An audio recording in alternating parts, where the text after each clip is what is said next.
Bom dia, irmãos. Bom dia. A graça e a paz estejam com todos os irmãos. Graças a Deus. Estou muito feliz de estar com os irmãos nesta linda manhã, em que o nosso Deus preparou para nós. Alguns rostos, talvez eu não estou lembrando, devido à idade. A minha idade. Graças a Deus pela vida de vocês. Trago um abraço carinhoso lá de Ibaté, os irmãos lá da congregação de Ibaté e também da congregação de São Carlos. Todos juntos e irmanados com vocês. Vocês não estão sós nesta caminhada. Agora pensemos no Brasil, né? Como um todo mundo clamando a Deus, talvez neste horário, talvez à noite. E aí pensemos no mundo, todos também clamando a Deus, nos horários, suas respectivas nações. Mas lembrando, irmãos, que o clamor da igreja sobe ao Senhor. Pessoas comuns, como nós, pobres, né? E às vezes de espírito e de alma, mas que dedicam o seu tempo ao Senhor. É importante nós entendermos isso, porque senão o inimigo das nossas almas começa só a plantar sementinhas ruins nas nossas cabeças e mostrando para nós quem somos. E nós, na verdade, somos pecadores. Nesse sentido, ele tem toda a razão. Mas é preciso que nós nos lembremos de que é o Senhor que nos conduz. Tá bom? Não é nós que nos conduzimos a nós mesmos. Tá? Então eu trago esse abraço fraterno lá de São Carlos e de Ibaté. Estamos lá também sobrevivendo, não, Maria? Pela fé, lutando, né, no reino de Deus.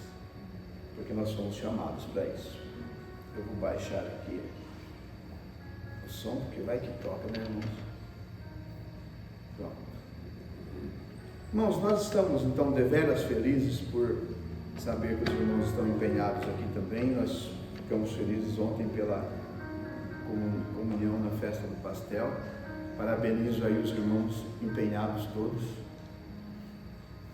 E eu sei, irmãos, que não é fácil, né? Estava falando para a Alice, para as meninas aí. Você vai montar um trabalhinho de nada, Marcos. Aquele trabalheiro. Parece simples, né? Quando as coisas acontecem, mas é preciso ver os bastidores, né? Nossa congregação lá em Ibaté é tão pequenininha, mas você vai fazer uma coisa e já demanda todo um trabalho, todo um esforço, uma dedicação daqueles que são chamados, né? E eu fiquei muito feliz por saber que deu muito certo ontem a festa do pastel. Nós não podemos vir porque nós estávamos empenhados lá também. O culto do Ibaté foi ontem, né? Por conta do jogo. E aí nós fizemos o culto ao Senhor.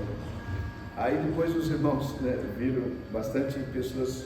Eu acredito que não foi só Ibaté que mudou o horário do culto, né? Por conta do jogo. Mas em todos os lugares, eu acredito que isso aconteceu, porque bastante gente comentou na internet, né, sobre a mudança do culto, se era certo, se não era certo. Interessante isso, né? E é interessante que hoje eu vou falar justamente sobre isso, sobre a Copa do Mundo, né? Às vezes as pessoas comentam as coisas e ficam batendo naquilo, né, como se tivesse algum mérito, alguma coisa da pessoa. E normalmente as pessoas que fazem isso, irmãos, não têm esta paz, não têm essa certeza da salvação que nós cantamos nesta manhã. E aí dentro de uma religiosidade, né, mas que absurdo trocar o horário do culto, né? Então nós vamos ver já neste sermão que existem coisas, e até no esporte Deus está presente, tá? Então nós vamos aprender isso. A nossa leitura será, irmãos, no contexto do Sermão do Monte. Então, os irmãos abram, por favor, em Mateus capítulo 5, né? Os irmãos não projetaram ali, mas vai ser no capítulo 5 de Mateus.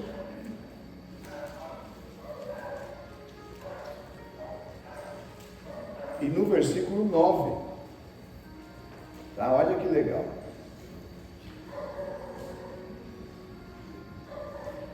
Capítulo 5 de Mateus, no versículo 9, se alguém achou, por favor, leia para mim.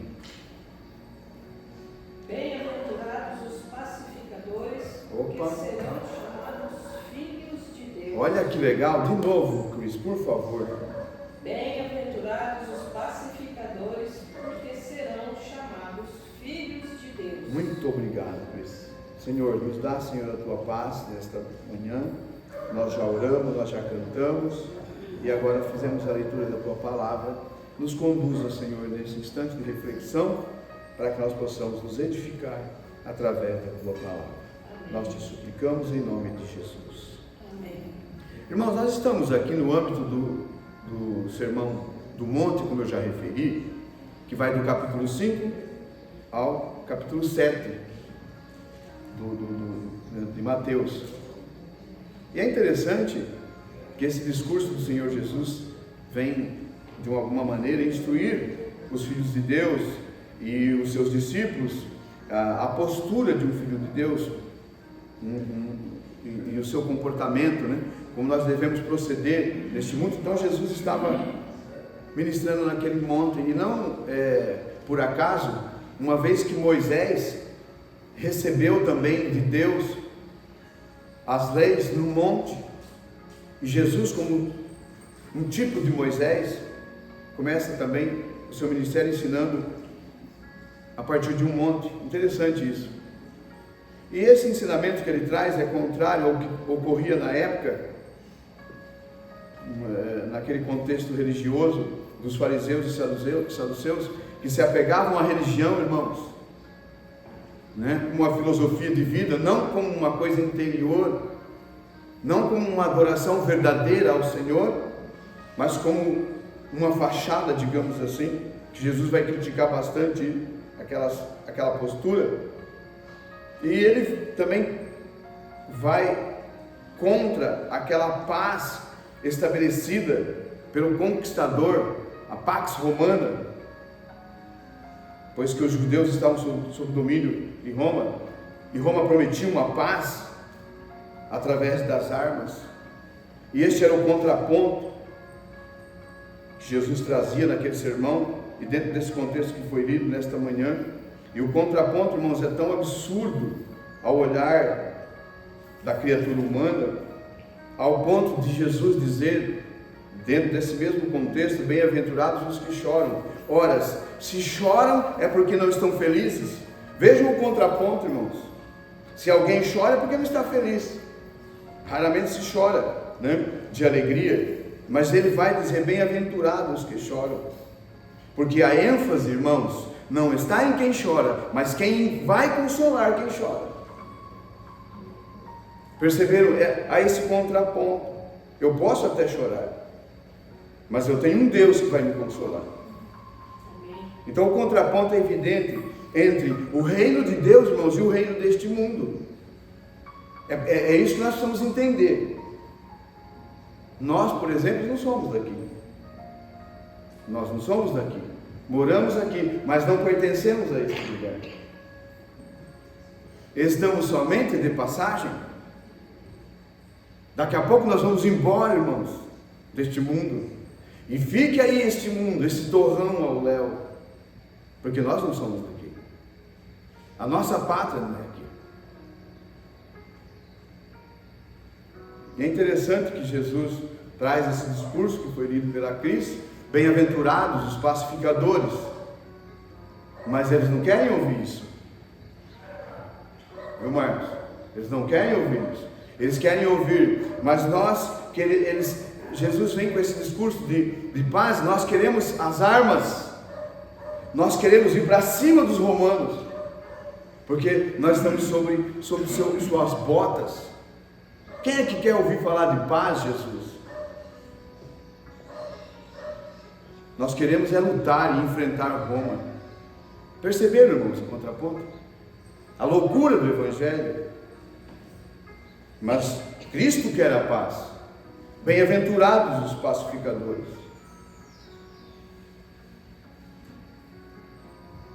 Porque serão chamados filhos de Deus.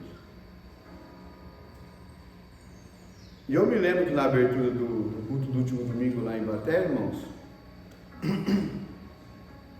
nós fizemos uma oração de intercessão pelas nações que estão em conflito e principalmente, irmãos, motivado pela Copa do Mundo de 2026. E nesse contexto, dentro desta oração que nós fizemos, levantamos esse clamor lá pelas nações, foi que Deus me deu esse sermão que eu faço nesta manhã. E eu me lembro depois de exortar os irmãos lá da igreja a orarem pela paz do mundo, porque isso é um dever da igreja, e nós estamos no contexto da Copa do Mundo, idealizado por um homem, um judeu católico, e aqui eu chamo a atenção dos irmãos, esse homem chamado Júlio Rimet, foi que idealizou a Copa do Mundo. Um cristão, irmãos, porque via no esporte uma motivação para o encontro das nações, culturas de formas diferentes de ver o mundo, e principalmente porque vinha no bojo da Primeira Guerra Mundial, irmãos, uma guerra que dizimou milhões de vidas. Os irmãos sabem disso, os irmãos que estudaram a história sabem muito bem disso. E Rimet vê e pensa no futebol como um movimento social de aproximação, de pacificação das nações, num momento, irmãos, de reconstrução do cenário internacional, de uma Europa devastada pela guerra, pelo derramamento de sangue, de milhões e milhares de vidas que foram perdidas. E ele pensa nesta Copa, nesta primeira Copa, e ele idealiza esta Copa, que vai se realizar, irmãos, em 1930, no Uruguai. E ele consegue reunir 13 nações, onde o anfitrião, o Uruguai, sagrou-se vencedor, entrando para a história como o primeiro campeão mundial. Interessante, né? E a Copa do Mundo é hoje um dos poucos eventos capazes de interromper a rotina global. Nações que se encontram divididas pelas ideologias, disputas econômicas, diferenças culturais e até conflitos históricos, param para assistir o mesmo espetáculo. Bilhões de pessoas voltam seus olhos, irmãos, para um campo de futebol.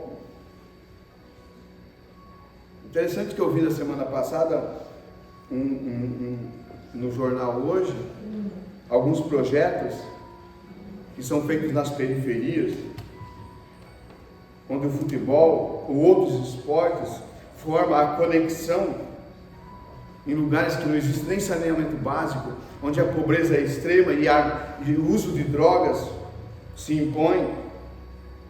Estas ações afirmativas que são feitas pelas igrejas e até mesmo entidades têm resgatado muitas vidas. E nesse sentido, este homem chamado Júlio Rimet foi exitoso, irmãos, em sua missão, em pensar na paz. E ele se encaixa nisso que Jesus falou: bem-aventurados, felizes os que pensam na paz, porque eles serão chamados filhos de Deus. E é interessante que me vem à memória também uma música do João Bosco, um dos ícones da música brasileira, que se chama Malabarista do Sinal Vermelho. Uma música muito interessante, irmãos. Ele faz uma crônica social, uma profunda crítica às tensões oriundas da desigualdade social e da exclusão que nós vemos no nosso mundo. E em uma das partes da música, o eu lírico da música vai dizer: daqui de cima da laje eu vejo a cidade. Eu acredito que ele está numa das favelas das grandes cidades, né? Então, de cima da laje eu vejo a cidade, como quem vê por um vidro que escapa da mão. O que acontece quando o vidro escapa da mão, irmãos? Né? Ele se espatifa em milhares de pedaços. E ele continua dizendo: uns exilados de um lado da realidade, outros reféns sem resgate da própria atenção. E aí o eu lírico continua na música: por isso à noite as pupilas através da pedra se dilatam nas grandes comunidades, e os anjos, e aqui ele chama de anjos, esses homens, né? Ele chama de anjos que partem armados em bondes do mal. Quem mora, né, ou já morou em periferias de grandes cidades sabe o que eu estou dizendo sobre os bondes do mal, que partem nas noites para cobrar as dívidas de drogas, para executar rivais. E aí a música continua: eu penso naqueles que rezam, e também naqueles que matam.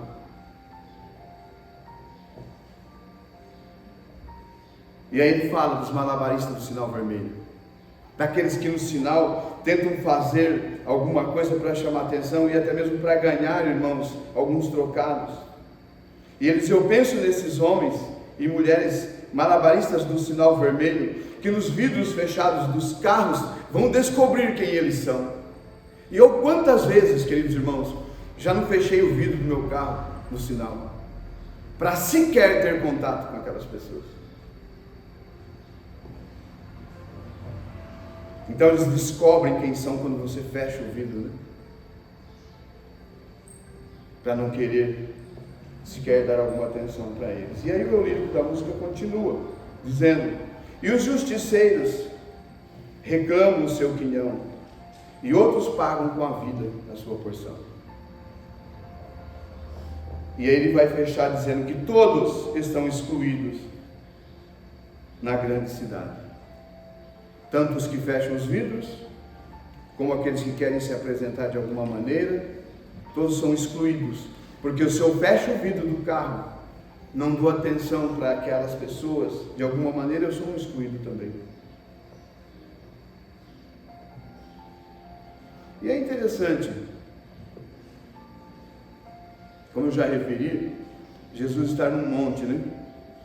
Que está intrinsecamente ligado à lei de Moisés, quando Moisés também recebe no Sinai a lei. Jesus teologicamente é apresentado como um novo Moisés, como eu já referi. Moisés sobe e recebe a lei. Jesus agora dá a sua interpretação,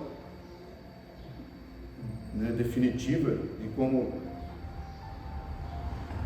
interpretar esta lei. E o ser humano, nós como seres humanos somos seres gregários, né? Ou seja, nós precisamos viver em grupos, em uma humanidade relacional. Ninguém nasceu para estar só. E nesse sentido, Júlio Rimet aplica, né, esse contexto ao futebol de uma forma que ele consegue, irmãos, olha a importância de uma ação de um homem. Às vezes pensamos: puxa, não vou fazer nada porque eu sou só um. E ele agora pensou isso, idealizou isso, viu no contexto de futebol, irmãos, do futebol, uma forma do ajuntamento da humanidade caída, imersos em si mesmos, vindos de uma guerra, e de novo prontos para a guerra, que nós vamos ver depois da Segunda Guerra Mundial. Estamos sempre prontos para a guerra. E é interessante que Jesus não disse: bem-aventurados os espectadores, né? Aqueles que esperam pela paz, ou os que desejam a paz. Ele não disse bem-aventurados para esses meios, mas ele disse: bem-aventurados os que constroem a paz, os que promovem a paz. Eu confesso para os irmãos que nem sempre eu construo a paz. Às vezes as pessoas falam comigo e eu muitas vezes nervoso, né?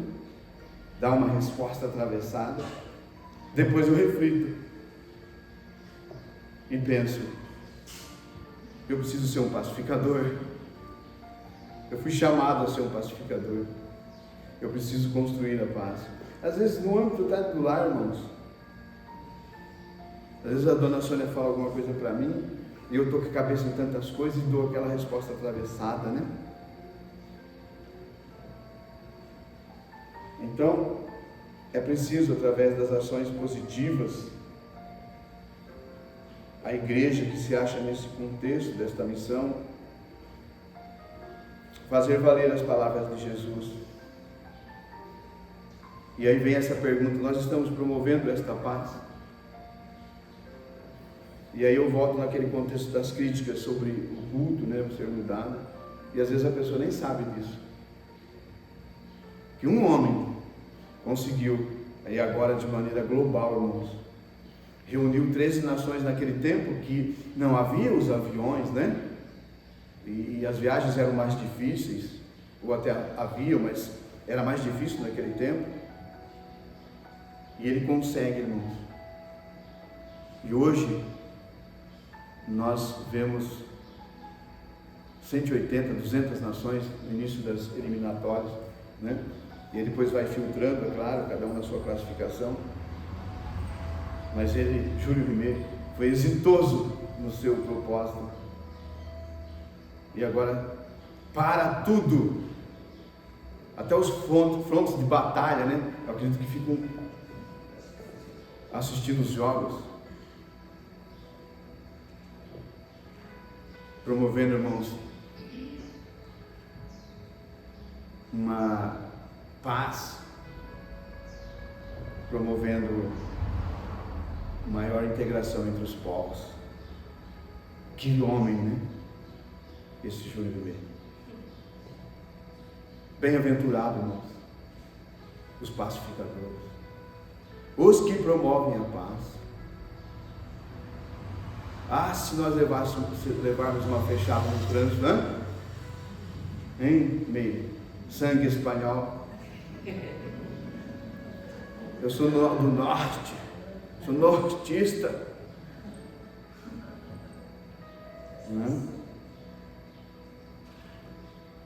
Que nós possamos ser chamados de bem-aventurados. Quando nós vemos essas seleções de todos os continentes, irmãos queridos, nós vimos o jogo do Cabo Verde, que espetáculo! Depois os irmãos pesquisem sobre a vida do goleiro, Vozinha. Por que ele é chamado de Vozinha? Bem interessante a história, né? Eu fui pesquisar, e aí conta, né, lá que ele, quando jogava bola, era garoto ainda, jogava bola, e foi criado pela avó dele, e aí ele ficava nervoso e brigava lá com todo mundo, e aí pegava, saía do jogo nervoso, ia para casa da avó dele, e aí os coleguinhas dele: vai lá com a sua avó, vai lá com a sua avó, vozinha, ô vozinha. Aí pegou. Essa é a história dele, né, por conta do nome dele. E agora nós temos esse privilégio, irmãos, de ver todos os continentes, tribos, povos, em um único torneio.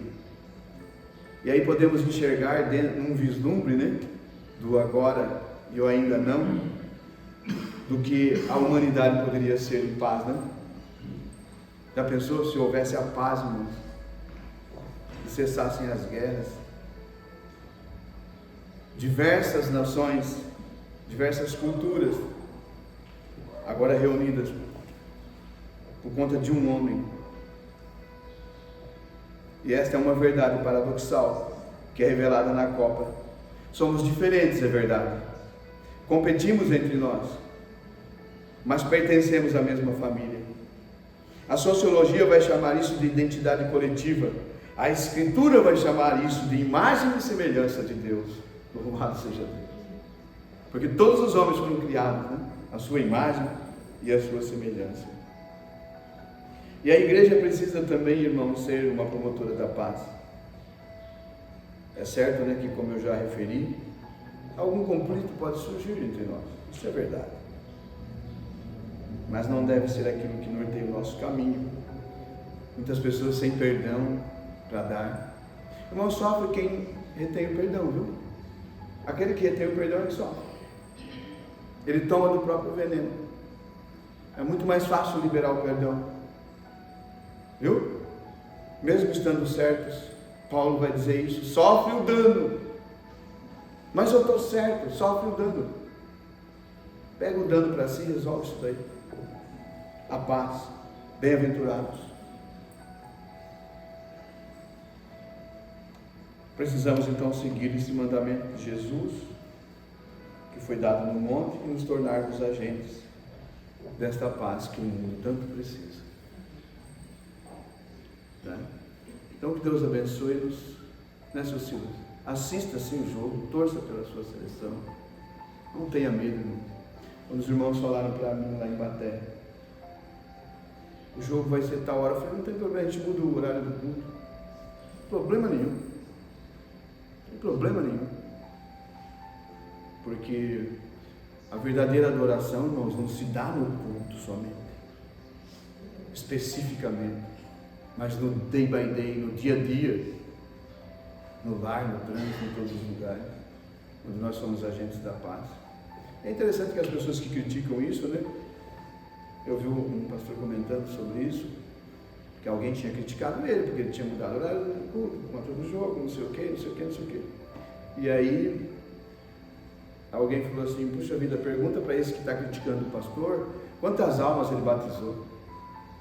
Quantas almas ele levou a Cristo? Né? Para criticar o pastor porque fez isso. Eu vi isso na internet, achei bem interessante. Então, irmãos, a verdadeira paz, a verdadeira adoração está em nossos corações, no dia a dia e para sempre, não só no momento, né, do culto, porque isso, os fariseus eram bons nisso, os saduceus. E só para encerrar, irmãos, eles faziam as orações nas esquinas, com aquelas roupas paramentadas, e eles ficavam na esquina fazendo suas longas preces e orações, para que as pessoas olhassem para eles, queridos e amados irmãos, e dissessem, olha, este é bom. No contrafluxo, Jesus vai dizer, quando quiseres orar ao Senhor, entra no teu quarto às escondidas, porque o Senhor conhece o seu coração. Perceberam? Quando eles entravam na igreja para fazer a doação, né? E aí o templo era enorme, tinha lá o gasofilaço, e naquele tempo era só moeda, né? E aí eles olhavam para ver se tinha bastante gente olhando, né? Aí despejava, e aí fazia barulho, irmãos, quando caía a moeda. Aí todo mundo falava, nossa, olha lá, esse daí é dos bons, esse é dos... Interessante, né? E aí Jesus conta aquela história da viúva lá, que vai lá dar aquela moedinha, né? Que talvez era o único meio de sobrevivência dela, né? E aí Jesus vai fazer essa exposição para os discípulos e perguntar de quem é que Deus recebeu. É interessante que lá em Baté, agora colocamos lá coisa para fazer o Pix, né? Lá em Baté. E aí as pessoas agora começam a ofertar, né? E aí tem lá a oferta que a pessoa faz o Pix, irmãos, assim de R$1,20. O Marco vê, né, Marco? Aparece o relatório do Marco. R$1,80. Irmãos, louvado seja Deus. Louvado seja Deus. É aquilo que a pessoa tinha, irmãos, para oferecer ao Senhor. Que talvez tinha vergonha, né, Marco, de ir lá pôr na frente, que alguém ia ver, que era. E agora faz aquilo com amor, irmãos. Ah lá, tem a chave também, né? Ali tem o Pix, né? Também. Então até comentei lá em Baté, irmão, não tenho medo não. Eu vou fazer um Pix de 50 centavos, não tem problema nenhum. Tá? Porque o Senhor, Ele sabe a intenção do coração de cada um de nós. Nós não seremos julgados, né, pelos nossos pecados. o que seja, mas pela intenção do coração. Qual a minha intenção de estar neste culto? Substituindo a reverenda Gisele, né? Pegou uns dias aí para descansar. A intenção que vale. Tá bom? Deus abençoe vocês. Não recuem sob nenhum pretexto no reino de Deus. Porque o Senhor nos traz esta força para os pés vacilantes. Eu mesmo já fui muito edificado agora de manhã através dos cânticos. Deus abençoe o grupo de louvor. Que Deus abençoe os irmãos empenhados aí. A diaconisa incansável da igreja aqui, que leva nas costas as ações de arrecadação e tudo mais. Glorice. Deus te abençoe, Deus te fortaleça suas mãos e seus joelhos para esta obra tão maravilhosa. Tá bom? Sempre uma alegria estar com vocês, sempre um prazer estar com vocês aqui. Eu amo muito vocês. Deus os abençoe em nome de Jesus.